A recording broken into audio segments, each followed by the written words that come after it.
ซิตี้บอยนั้นเป็นยอดมนุษย์ที่มีพลังจากเทพเจ้าทั้ง4ของแมนซิตี้ประกอบไปด้วยมันสมองของเดอะบอยความรวดเร็วของกิลิตความแข็งแกร่งของฮาแลนด์และความทรหดของดีอาร์สซึ่งในทุกๆปีเขาสามารถดูแลเมืองพรีเมียร์ลีกให้สงบสุขได้อย่างดีไม่มีปัญหาอะไรแต่พอมาในปีนี้เขาไม่ได้สนใจเมืองพรีเมียร์ลีกเท่าที่ควรเพราะมัวแต่ออกไปตามหามหาสมบัติ UCL จึงปล่อยปละละเลยทำให้เมืองพรีเมียร์ลีกลุกเป็นไฟเพราะเมื่อฮีโร่ไม่อยู่จึงทำให้เหล่าไวร้ายได้ออกมาอาละวาดอีกครั้งซิตี้บอยจึงได้ออกลาดตระเวนภายในเมืองและพบเข้ากับแก๊งรถซิ่งแมนยูไนเต็ดที่อาศัยอยู่ใกล้ๆกับศูนย์บัญชาการของพวกเขา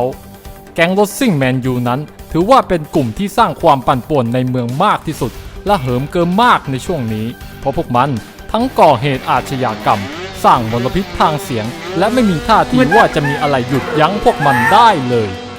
แต่ด้วยความที่เขานั้นมีพละกำลังอันเหนือมนุษย์เขาจึงได้ไล่ต้อนโจรกลุ่มนี้ไปยังถนนหมายเลข 63 ซึ่งเป็นทางตันและกำลังจะเผด็จศึกแต่ในช่วงเวลาสุดท้ายนั้นเองแรดฟอร์ดหนึ่งในกลุ่มโจรก็ได้ร้องขอความเมตตาและบอกว่าซิตี้บอยจะทำกับพวกเขาแบบนี้ไม่ได้เพราะตนนั้นไม่ใช่โจรเพราะถึงแม้ตนจะถือปืนเดินเข้าไปในร้านสะดวกซื้อแต่ตนนั้นก็ไม่ได้ทำหรือพูดอะไรเลยคนมันส่งเงินมาให้เองและในขณะที่แรดฟอร์ดกำลังชวนคุยนั่นเองบูโน่หนึ่งในหัวโจกก็ย่องเข้ามาทำร้ายซิตี้บอยและพาพักพวกแก๊งโจรเด็กแว้นหลบหนีไปได้สำเร็จถึงแม้แก๊งเด็กแว้นแมนยูจะหนีรอดไปได้แต่ก็ทำให้รู้ว่าพวกมันไม่ได้น่ากลัวอย่างที่โม้ไว้ซิตี้บอยจึงออกลาดตระเวนต่อโดยพวกเขาได้ออกลาดตระเวนไปยังป่าตอนเหนือของเมืองพรีเมียร์ลีกเพื่อไปเฝ้าระวังกองโจรลิเวอร์พูลที่มีความอันตรายมากถึงขนาดยึดเมืองได้เมื่อไม่กี่ปีก่อนแต่เมื่อไปถึงภาพที่ซิตี้บอยเห็นกลับไม่ใช่กองโจรที่โหดเหี้ยมและน่าเกรงขามอีกต่อไปแต่กลับกลายเป็นโรงทานให้กับผู้ยากไร้เสียอย่างนั้นซิตี้บอยจึงรู้สึกสงสารและให้ทานไป3แต้มเน้นๆเพื่อให้ลิเวอร์พูลไปบริจาคให้กับผู้ยากไร้ต่อไปหลังจากนั้นซิตี้บอยก็ได้รับเรื่องร้องเรียนจากองค์กรรักสัตว์ให้ทำการบุกเข้าช่วยเหลือเจ้าสิงโตสีน้ำเงินผู้น่าสงสารณคฤหาสน์สแตมฟอร์ดบิดที่ถูกมหาเศรษฐีอย่างท็อดโบลี่ซื้อไปและจ้างครูฝึกอย่างนายเกแฮมพอตเตอร์มาดูแลแต่กลับถูกเลี้ยงแบบผิดวิธีจนมันไม่เหลือทรงเป็นสิงโตแล้วและถึงแม้ซิตี้บอยจะพยายามยั่วยุและกระตุ้นมากแค่ไหนสิงโตตัวนี้ก็ไม่มีท่าทีขัดขืนขึ้นมาเลยซิตี้บอยจึงใจสลายเป็นอย่างมากแต่ก็ทำอะไรไม่ได้เพราะนายท็อดโบลี่ได้ซื้อสิงโตตัวนี้มาอย่างถูกต้องแต่นายท็อดโบลี่ก็รับปากกับซิตี้บอยว่าจะทำให้สิงโตตัวนี้กลับมาเป็นเจ้าป่าที่แข็งแกร่งอีกครั้งให้จงได้และจะทำการเปลี่ยนผู้ดูแลเป็นนายแฟรงค์แลมพาร์ดแทนเมื่อได้ยินดังนั้นซิตี้บอยถึงกับถอนหายใจและบินจากไปในระหว่างที่บินออกมาจากหน้าคฤหาสน์เพื่อกลับศูนย์บัญชาการเขาก็ได้พบกับชายไร้สติอย่างนายสเปอร์ที่กำลังคุ้มคลั่งไล่จี้ผู้คนที่สัญจรไปมาแถวนั้นอยู่เขาจึงต้องเข้าไปจัดการจากการประเมินสถานการณ์เบื้องต้นเขาพบว่านายสเปอร์นั้นต้องการสิ่งที่เรียกว่าถ้วยตาพรีเมียร์ลีกเพื่อนำไปให้กับลูกชายของเขาแต่ก็ไม่มีใครที่สามารถมอบมันให้กับเขาได้จึงทำให้เขาเกิดอาการคลุ้มคลั่งซิตี้บอยจึงเข้าไปเจรจาเพื่อหยุดปัญหานี้แม้นายสเปอร์จะพยายามทำร้ายซิตี้บอยก็ไม่เป็นผลแถมซิตี้บอยก็ไม่อยากทำร้ายคนไร้สติเขาจึงเจรจากับนายสเปอร์ว่าจะยกให้3แต้มเพื่อให้นายสเปอร์เอาไปซื้อถ้วยให้ลูกชายซึ่งนายสเปอร์ก็ยอมรับแต่โดยดีและหยุดอาละวาดไปหลังจากเหนื่อยมาทั้งวันซิตี้บอยก็คิดว่าเท่านี้เมืองพรีเมียร์ลีกคงกลับมาสงบสุขแล้วแต่เขากลับคิดผิดเมื่อสัญญาณเตือนภัยดังขึ้นในเมืองพรีเมียร์ลีกเกิดเหตุการณ์สัตว์ประหลาดยักษ์อาร์เซนอลกำลังออกอาละวาดที่ใจกลางเมืองและตอนนี้มันกำลังปีนขึ้นไปยังตึกนัมเบอร์วันซึ่งเป็นตึกที่สูงที่สุดของเมืองพรีเมียร์ลีกทุกๆคนต่างแตกตื่นและหวาดกลัวกับอาร์เซนอลตัวนี้ยกเว้นแต่ซิตี้บอยเพราะซิตี้บอยนั้นรู้จักอาร์เซนอลตัวนี้ดีและรู้ว่าตัวมันหนักและไม่มีทางที่จะอยู่บนตึกนัมเบอร์วันได้นาน ซิตี้บอยจึงทำการนั่งรอและแล้วหลังจากผ่านไป33แมตช์อาร์เซนอลก็ตกลงมาจากตึกนัมเบอร์วันจริงๆและล่วงลงมานอนแอ่งแมงที่ลานจอดรถนัมเบอร์2หลังจากที่ปิดฉากจัดการอาร์เซนอลไปอาชญากรรมในเมืองพรีเมียร์ลีกก็เริ่มลดน้อยลงแต่ซิตี้บอยก็พยายามเข้าไปหยุดยั้งทุกปัญหาไม่ว่าจะใหญ่หรือเล็กทั้งปราบเหล่าโจรตามมุมตึกหรือการทำบุญทำทานแจกจ่ายของแก่ผู้ยากไร้เขาก็เก็บหมดไม่มีเหลือจนในที่สุดเมืองพรีเมียร์ลีกก็กลับมาสงบสุขได้อีกครั้ง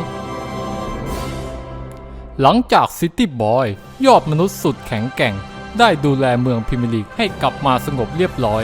เขาจึงได้ออกตามหาสสาร UCL สสารอันทรงพลังที่แสนล้ำค่าอีกครั้งเขาได้มุ่งตรงไปยังกลุ่มดาวเคราะห์กรุ๊ป G ในกาแล็กซี่ยูฟาเพราะเขาได้เบาะแสว่ามีการใช้สสาร UCL ในกลุ่มดาวเคราะห์นี้จึงเข้าไปสำรวจดูเผื่อว่าจะได้เบาะแสอะไรบ้างเขาได้เข้าไปยังดาวเคราะห์เซบียาเป็นที่แรกซึ่งเป็นดาวเคราะห์ที่มีสิ่งมีชีวิตอาศัยอยู่มีสภาพแวดล้อมที่ดีและมีอารยธรรมที่ล้ำสมัยซิตี้บอยจึงคิดว่าที่นี่จะต้องใช้สสาร UCL เป็นพลังงานหลักแน่ๆเลยแต่คำตอบที่ซิตี้บอยได้มากับพบเพียงว่าชาวเซบียานั้นไม่เคยใช้สสาร UCL เลยเพราะพวกเขามีความคิดที่ว่าพลังงานของมันยิ่งใหญ่เกินไปและพวกเขาเองก็มีพลังงานที่ล้ำค่าอยู่แล้วอย่างสสารยูโรปาที่ให้พลังงานสูงเหมือนกันแม้จะไม่เท่า UCL และมันก็ทำให้เซบียายิ่งใหญ่มาอย่างทุกวันนี้ซิตี้บอยจึงไม่ได้ข้อมูลอะไรเลยบนดาวเคราะห์เซบียาเขาจึงออกเดินทางต่อไปเมื่อออกมาซิตี้บอยได้พบกับยานอวกาศขนาดยักษ์ที่ลอยโคจรอยู่ในกรุ๊ป G ซึ่งพวกมันได้ทำการเข้าโจมตีซิตี้บอยทันทีที่มาถึงแต่ก็ไม่สามารถต้านทานพลังอันแข็งแกร่งของซิตี้บอยได้จนพ่ายแพ้ไปซิตี้บอยจึงได้เค้นถามเรื่องราวของสสาร UCL กับพวกมันเลยได้ความมาว่าพวกมันคือเหล่าสลัดอวกาศดอทมุนเป็นหนึ่งในกลุ่มที่ต้องการตามล่า UCL เหมือนกันแถมเกือบได้ครอบครองมันแล้วทำให้ถูกแย่งชิงไปเสียก่อนและที่อยู่ของสสาร UCL ตอนนี้เท่าที่ได้ข่าวมาน่าจะอยู่ที่ดาวอิสตันบูลแถมมีสิ่งมีชีวิตอีกมากมายในจักรวาลที่มุ่งหน้าไปที่นั่นเพื่อสสาร UCL เช่นกันเมื่อได้ยินดังนั้นซิตี้บอยก็ไม่รอช้ามุ่งหน้าออกจากกรุ๊ป G ทันทีโดยใช้ทางลัดลูนอนโคเปนเฮเกนเมื่อมาถึงซิตี้บอยก็รู้สึกประหม่าเล็กน้อยเพราะเขาไม่เคยเดินทางผ่านลูนอนมาก่อนแต่เมื่อได้ลองเข้าไปเขาก็พบว่าลูนอนโคเปนเฮเกนไม่ได้อันตรายอย่างที่คิดแถมลดระยะทางให้เขาได้มากเลยด้วยความรีบร้อนทำให้เขาไม่ทันระวังตัวจนพลาดเข้าไปอยู่ในวงโคจรของสะเก็ดดาวเคราะห์ไลซิกแต่นั่นก็ไม่ใช่ปัญหาเพราะสะเก็ดดาวเคราะห์ไลซิกนั้นอ่อนมากจนไม่สามารถทำอะไรผิวของซิตี้บอยได้เลยเพียงแต่สร้างความรำคาญให้นิดหน่อยและมีเศษติดอยู่ตามซอกรองเท้าของซิตี้บอยเพียงเท่านั้นด้วยความเหนื่อยล้าจากการเดินทางอันเร่งรีบจึงทำให้ซิตี้บอยต้องการหยุดพักเพื่อฟื้นฟูร่างกายซึ่งโชคก็เข้าข้างตัวเขาเพราะเขาได้พบกับสถานีวิจัยอวกาศล้างที่มีชื่อว่า USS Bayern Munich จึงเข้าไปหลบพักผ่อนโดยบรรยากาศภายในยานนั้นเต็มไปด้วยความวังเวงและดูเหมือนว่ามีใครจ้องมองเขาตลอดเวลาซึ่งเมื่อสำรวจไปได้สักพักเขาก็พบว่าในสถานีแห่งนี้นั้นใช้พลังงานจากสสาร UCL จริงๆอย่างที่เขาคิดไว้จนเขาพยายามหาข้อมูลเพิ่มเติมโดยไม่ทันได้ระวังตัวจนถูกโจมตีจากเหล่าสัตว์กายพันธุ์ที่ติดเชื้อจากไวรัสอวกาศเข้าโจมตีซึ่งในทีแรกเขาก็เหมือนเกือบจะเสียท่าให้กับพวกมันแต่เมื่อตั้งสติได้เขาก็สามารถจัดการสัตว์กายพันธุ์พวกนั้นและทำการหนีออกมาจากยาน USS Bayern Munich ได้สำเร็จและขณะที่เขากำลังบินมุ่งหน้าไปยังอิสตันบูลเขาก็พบเข้ากับกองทัพของเหล่าสิ่งมีชีวิตชั้นสูงอย่างเผ่าพันธุ์เลอัลมาดริดตั้งทัพขวางทางอยู่เผ่าพันธุ์เลอัลมาดริดนั้นใช้สสาร UCL เป็นพลังงานหลักและต้องการครอบครองไว้แต่เพียงเผ่าพันธุ์เดียวไม่แบ่งให้ใครจึงพยายามขัดขวางซิตี้บอยอย่างเต็มกำลังเผ่าพันธุ์เลอัลมาดริดนั้น มีขุนพลระดับสุดยอดของจักรวาลที่พัฒนาทั้งตัวเองและเทคโนโลยีอยู่ในจุดสูงสุดมีประสบการณ์ที่สูงมากในการแย่งชิงสสาร UCL แถมในการออกตามหาสสาร UCL ของ City Boy ครั้งที่แล้วก็ถูกทำให้มันจบลงอย่างใจสลายด้วยฝีมือของเหล่าเผ่าพันธุ์เรอัลมาดริดนี่แหละและยังตามหลอกหลอน City Boy มาจนถึงทุกวันนี้ทำให้ City Boy รู้สึกประหม่าในช่วงแรกแต่ด้วยความกระหายในชัยชนะที่สังสมมาอย่างยาวนานก็ช่วยให้ตัวเขามีพลังฮึดขึ้นมาและสามารถบุกทลายฝ่าด่านของเหล่าเรอัลมาดริดจนแตกพ่ายและหลุดเข้าไปยังอิสตันบูลได้สำเร็จและแล้วซิตี้บอยก็ได้เดินทางมายังดาวอิสตันบูลอันเป็นที่ตั้งของสสาร UCL ซึ่งตั้งอยู่ในโคลอสเซียมอาตาเติร์กที่ใจกลางดาวซึ่งเมื่อซิตี้บอยได้เดินเข้าไปใกล้ๆเพื่อคว้ามันก็ได้ปรากฏอสุรกายงูยักษ์อินเตอร์มิลานอันแข็งแกร่งโผล่ขึ้นมาขวางทางซิตี้บอยเอาไว้ซึ่งพลังของเจ้างูยักษ์ตัวนี้นั้นหากใครสบตากับมันจะต้องแข็งกลายเป็นหินทำให้ซิตี้บอยต้องต่อสู้ด้วยความยากลำบากจนเกือบเสียท่าให้เจ้างูใหญ่อยู่หลายครั้ง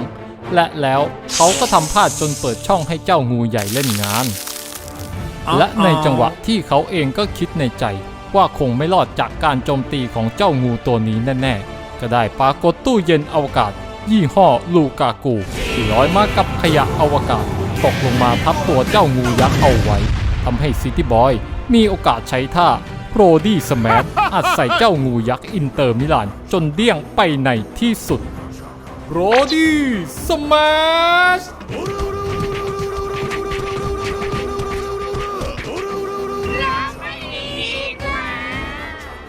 สุดท้ายก็ไม่มีอะไรที่จะขวางซิตี้บอยให้เข้าถึงสสาร UCL ได้อีกต่อไปความฝันที่รอคอยมานานในที่สุดก็เป็นจริงเขาสามารถครอบครอง UCL ได้สำเร็จเป็นครั้งแรกในชีวิตของเขาและทำให้ซิตี้บอยถูกจารึกลงในประวัติศาสตร์ของชาวโลกว่าเป็นอีกหนึ่งผู้ที่เคยได้ครอบครอง UCL สำเร็จซิตี้บอย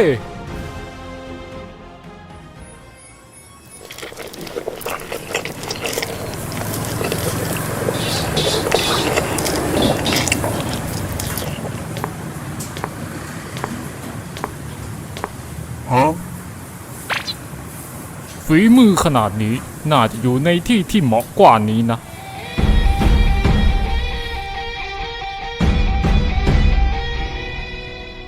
ถ้าหากชอบคลิปนี้อย่าลืมช่วยกันกดไลค์และคอมเมนต์คลิปนี้เพื่อให้คลิปของเราถูกกระจายและมองเห็นได้มากขึ้นเราจะได้มีเพื่อนมาเมาเรื่องฟุตบอลด้วยกัน